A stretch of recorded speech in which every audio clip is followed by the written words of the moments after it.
Hi everyone, in front of me I've got a VIVO V50 Lite and let me share with you how to change a video resolution on this device.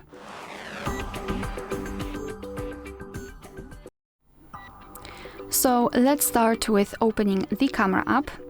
And currently we are in the standard photo mode. So let's switch to the video one. Just tap on the video, and if you can see the red color inside the shutter button, for sure you're on the video mode.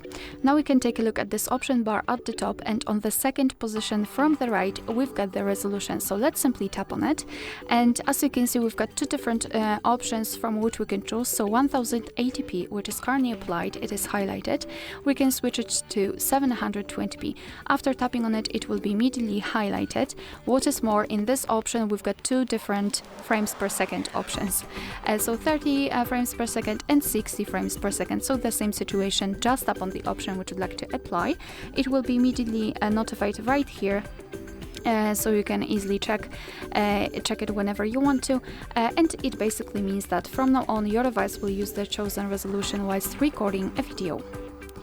Alright, so that will be all. Thank you so much for watching. Please hit the subscribe button and leave the thumbs up.